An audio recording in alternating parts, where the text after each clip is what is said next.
Hello friend, welcome back to my channel beauty school মাধবীতে তোমাদের সকলকে অনেক অনেক ওয়েলকাম। তো এটা ছিল আমাদের বাড়িতে মানে গুরুদেব আসার দিনের ভিডিও, যেটা আমরা সবাই মিলে দীক্ষা নিয়েছিলাম। তো সেই ভিডিওটা তো সেটাই তোমাদের সাথে শেয়ার করলাম। এই দেখো, ইনি হচ্ছে আমাদের গুরুদেব। তো এখন রান্না বসিয়েছেন আর কি, নিচেও রান্না করেন, আর রান্না করার জন্য একজনকে নিয়েও এসেছেন, যেহেতু প্রচণ্ড গরম আর সেরকম বেশি লোক ছিল না, প্রায় 40 জনের মতো ছিল। আর এই হচ্ছে আমার ছোটো যা, তোমরা এর আগে আমার ভিডিওতে দেখেছো। তো আমরা আজকে সকলে মন্ত্র নিব। আর যেহেতু আমার গলায় মালাটা ছিল, বিয়ের সময় আমার গলায় মালা ছিল, মালা পরিয়ে আমার বিয়ে হয়েছিল, কিন্তু কারণবশত মালাটা ছিঁড়ে গিয়েছিল, তার জন্য মালাটা নেওয়া হয়নি। ভেবেছিলাম একবারে মন্ত্র নিয়ে তারপরে মালাটা নেব। তো সেই দিনটা চলেই এলো, মালা নেওয়ার দিন, মন্ত্র নেওয়ার দিন। তো এই দেখো গুরুদেব এসেছে, তারপর যেটা করতে হয় নিয়ম মাফিক তাইগুলো সেগুলোই করছে। আর গুরুদেবকে দেখতে মানে যত দেখি মানে ভালোই লেগেছিল আমার, কারণ কি আমার বাবার মতো অনেকটা চেহারাটা দেখতে। তো উনি ওনার নিয়ম কানুনগুলো করছিল। তো কীভাবে আমরা মালা নিই আর কি কি থাকে ব্লগে, তো তোমরা সকলেই সেটা দেখতে থাকো।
তোমরা দেখলে যেগুলো পুজো টুজো ছিল, তো সেগুলো হয়ে গেল। এবার হচ্ছে গুরুদেবের পা ধোয়ানোর পালা। তো সবাই মিলে মানে আমার শাশুড়িমা পা ধোয়াচ্ছিল আর কি, আর আমরা শাশুড়িমাকে ধরেছিলাম। তো তারপর পা ধোয়ানোর পালাটা শেষ হয়ে গেলে আমাদের শুরু হবে মালা নেওয়ার পালা। তোমরা কে কোথা থেকে আমার ব্লগগুলো দেখো অবশ্যই লাইক কমেন্ট শেয়ার করবে। তোমরা পাশে থাকলে আমি আরও মনের জোর পাবো ব্লগ করার। তো এই দেখো, নমস্কার করে এবার শুরু হবে মালা এক এক করে। তো সব মানে বাড়ির প্রত্যেকটা সদস্যই মালা নিয়েছিল, কেউ বাদ যায়নি। আমার শ্বশুরমশাইও, যেহেতু আমার শ্বশুরমশাই অসুস্থ, তাই তোমরা হয়তো ব্লগে দেখতে পাবে না শ্বশুরমশাই বিছানায়, তো সেখানেই ওনাকে মালা দেওয়া হয়েছিল। এই যে প্রথমে হচ্ছে আমার শাশুড়িমার গলায় মালা পরানো হচ্ছে। তো মালাগুলো থাকবে যে যেরকম করে রাখবে আর কি, আর পরবর্তীতে যদি কেউ না রাখে সেটা তার ব্যক্তিগত ব্যাপার। কারণ মালা হচ্ছে এমনই একটা জিনিস, কাউকে জোর করে কখনো পরানো যায় না। তো মালা হচ্ছে নিজের চাহিদা বা নিজের মানে ভালোর জন্যই আর কি। যদি কেউ না রাখে তুমি কি করে তাকে জোর করে পরাবে, তাই না? তো আমি এটা মন থেকেই চাই, কারণ আমি এটা আগেই পড়েছিলাম আর কি, অনেক আগেই, বিয়ের আগেই। তো যাই হোক, এরপর এক এক করে মালা হচ্ছে, আমাদের পুষ্কিও মালা নেবে। তো বাড়ির প্রত্যেকটা সদস্যই মালা নিচ্ছে, দেখি কে কতদিন রাখতে পারে। তো যাই হোক, তোমরা কি কেউ মালা নিয়েছো? তাহলে আমাকে কমেন্টে অবশ্যই জানাবে। তো গুরুদেব এক এক করে সবাইকে মালা নিচ্ছিলো। আর জানো, আমার ক্যামেরাম্যানকে আমার ছোটো যার ভাই আর কি, ওকে বলেছিলাম একটু ভাই ক্যামেরাটা করে দাও, না হলে তো এটা তোমাদের দেখাতেই পারতাম না, কারণ এত ব্যস্ততার মাঝে কীভাবে ক্যামেরা করব। তো যাই হোক, আর প্রচণ্ড গরম, এত গরম তোমাদেরকে মানে মানে ভাষা নেই। তো আমার মাও এসেছিলো আর কি, মা এসেছিলো পরে দুপুরবেলা, দেখতে পাবে ভাইরা এসেছিলো, ভাই বাবা, কিন্তু ওগুলো ব্লগ নেই, ওগুলো ক্লিপও নেই, কারণ কি তখন খাবার দিতে আমরা এতটাই ব্যস্ত ছিলাম।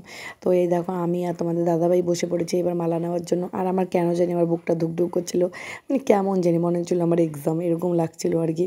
তো যাই হোক, এই দেখো আমাকে, আর প্রচণ্ড গরম, আর মানে জন্মাষ্টমী, তারপরে এত উপবাস করেছি না, মানে আমার মুখটা পুরো শুকিয়ে গেছে, শরীরটাও ভালো লাগছিল না, এত উপবাস।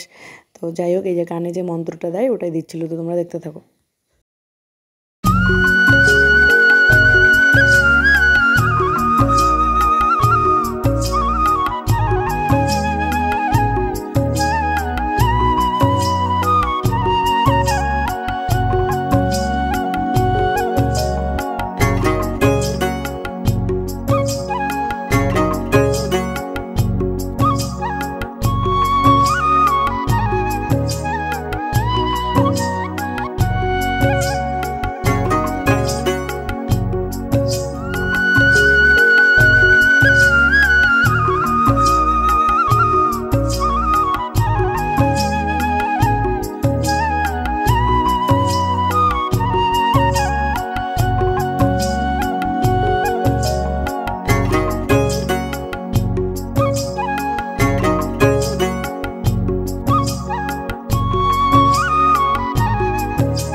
হচ্ছে উনি সেবা নিতে বসেছেন। তো আমরা সকলে এক এক করে নমস্কার করছিলাম।